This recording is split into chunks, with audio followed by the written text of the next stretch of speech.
Primeira coisa, vamos conhecer um pouco dessa prova.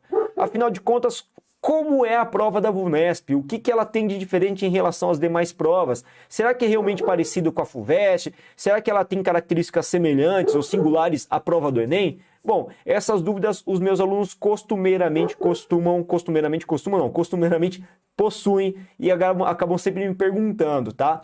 Então a gente vai trabalhar justamente nesse primeiro momento, reconhecendo as características dessa prova. O que esperar dessa prova quando você senta a bundinha naquela carteira e acaba abrindo a prova da VUNESP e tem lá o nosso bendito do tema de redação. O que a gente pode esperar? Primeiro ponto, os temas são objetivos e contemporâneos. Pode parecer clichê, toda a redação acaba trabalhando realmente com temas contemporâneos, mas a questão dos temas objetivos não é para toda a prova. Se você pegar, por exemplo, uma prova lá da FUVEST, ela vai trabalhar normalmente com temas mais subjetivos. E aí surge uma outra pergunta do meu aluno normalmente. Professor, qual a diferença de um tema subjetivo e um tema objetivo? Eu vou dar uma exemplificação para ficar um pouco mais claro.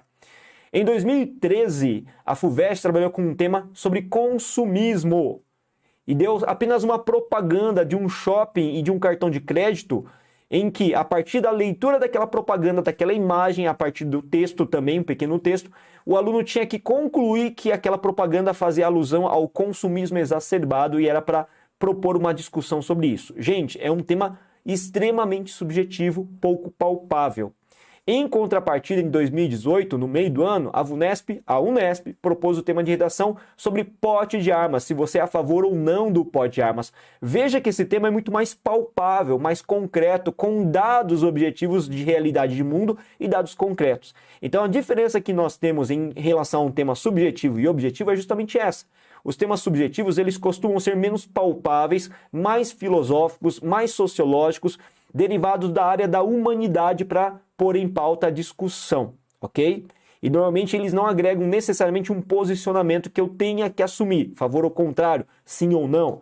Agora, os temas objetivos, eles são mais palpáveis, a gente encontra dados numéricos para provar o nosso posicionamento. Existem argumentos favoráveis e contrários que podem ser sustentados por valores científicos, teoréticos e assim por diante. Então, alguma coisa mais palpável, mais acessível e mais fácil. No meu ponto de vista, aí como professor, claro, esse é o meu olhar, e verificando também o histórico dos meus alunos, mais diversos alunos, o que a gente constata é que a FUVEST é realmente mais difícil, e a Unesp, ou VUNESP, trabalha com temas mais objetivos, de uma linha de um raciocínio lógico mais palpável, permeado por dados concretos. Então, creio eu que seja uma prova mais democrática, mais acessível, portanto, mas calma que não é bem assim em regra geral, a gente vai ver motivo daqui a pouco, tá?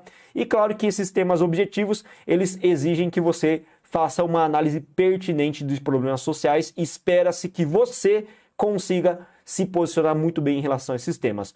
Normalmente, gente, aí vem o nosso segundo tópico, o tema das redações Unesp, elas normalmente, não é via de regra de novo, tá? Eles apresentam sempre uma pergunta, no final do tema, da comanda de redação.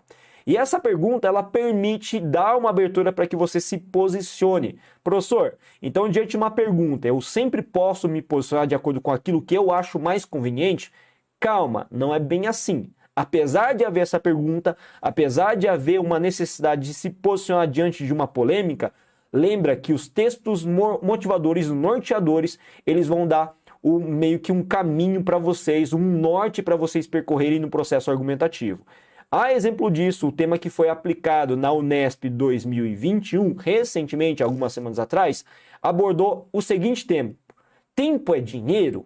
Com uma interrogação na sequência, pegando aquele ditado popular e em cima daquele ditado popular, aplicando uma interrogação para questionar você a refletir sobre esse tema, sobre esse dilema. Se você afirmasse que sim e desenvolvesse sim, tempo é dinheiro, e desenvolvesse e argumentasse a respeito do tema, ótimo, perfeito. Se você dissesse que não e argumentasse em cima do tema, você teria problemas. Por quê? Porque os textos motivadores norteavam você, conduziam o aluno para argumentar em favor da resposta sim. Tempo é dinheiro? Sim, é. Então veja que a leitura dos textos motivadores, elas dão uma condição, um direcionamento e acabam delineando muito bem o que a banca espera da sua redação. Olha só que interessante. Eles orientam e direcionam você para meio que conduzir a dissertação de acordo com o que eles esperam. Por isso que essa expectativa da banca é muito conduzida pelos textos motivadores e a gente tem que ficar esperto. E, de novo, voltando ali, normalmente os temas são dicotômicos, com uma pergunta no final. Dicotômico é sempre a possibilidade de polarizar um tema, sim ou não, favorável ou contrário.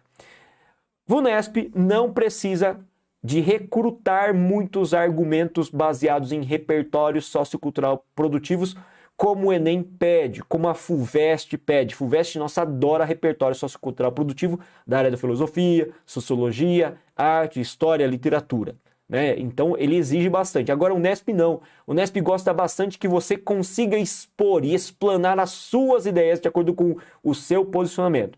É claro que o repertório é muito importante para você dar substrato, da consolidação, realmente falar que aquilo que você verificou é verdade, mas vamos lembrar, a VUNESP gosta que você desenvolva, você discorra um texto argumentativo e não expositivo. Qual a diferença, professor, de um texto expositivo para um texto argumentativo? O que a gente tem no texto expositivo é a mera exposição de informações de outras pessoas, com outras fontes de repertório vasto, que é o que a FUVEST muitas vezes pede.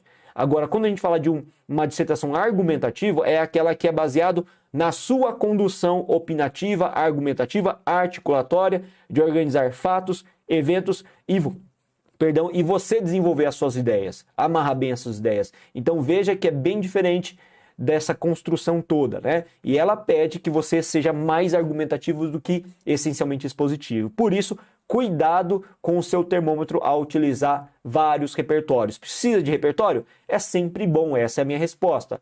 Quantos? Eu acho que 2 bastam, são 2 bons repertórios durante o desenvolvimento, tá ótimo, é o suficiente, beleza? Não vão preencher e poluir o texto dissertativo modelo VUNESP com um monte de repertório e aí você acaba não tendo elementos argumentativos que vão caracterizá-lo. E aí um outro ponto que eu acho fantástico nessa prova é o tópico seguinte: recomenda-se o uso do contra-argumento. Toda vez que a proposta permitir o uso do contra-argumento, você deve usar, recomenda-se, é muito bem visto o contra-argumento. Professor, como assim contra-argumento? Contra-argumento nada mais é do que você tentar desmerecer, você tentar destituir de credibilidade a outra visão que é contrária à sua. Se eu sou a favor do porte de armas, então num primeiro momento eu tenho que fazer de tudo para recrutar argumentos necessários para apontar os pontos fracos da visão que é contrária à minha. E a Unesp adora fazer isso, adora que o aluno faça isso, e é um elemento, inclusive, retórico, um tipo de argumento retórico que é muito utilizado na retórica política, na retórica do discurso em geral. E eles acabam gostando bastante que você faça uso desse tipo de artifício, ok? E aí, um outro ponto que o pessoal me pergunta demais, né? Professor, precisa de intervenção? Gente, não precisa de intervenção. Não é necessário que você faça uma alusão à intervenção, a uma solução / intervenção, a uma medida que minimize os problemas. É que às vezes a gente está tão viciado, vou colocar essa expressão, em estrutura de redação Enem, a todo momento nós somos bombardeados pelas mais diversas mídias, pelos mais diversos influenciadores digitais que trabalham na área de redação, só sobre Enem, Enem, Enem a todo momento. E nem todas as redações, aliás, uma das poucas redações que adota o modelo de intervenção é o Enem. As demais redações, elas têm uma formatação dissertativa convencional, tradicional, ortodoxa, que é aquela conclusão que não precisa, que dispensa qualquer tipo de intervenção.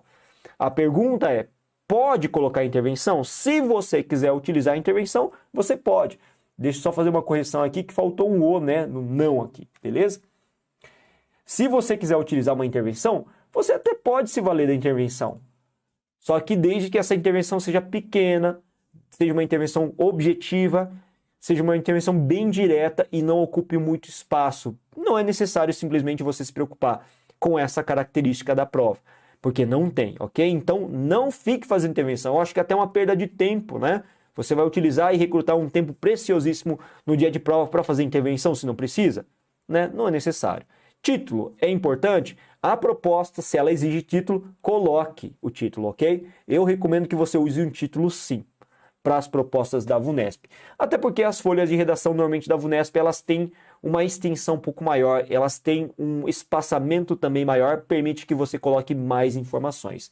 Beleza, galera? Então essas são as características gerais da prova, das provas pleiteadas pela VUNESP, pela instituição VUNESP.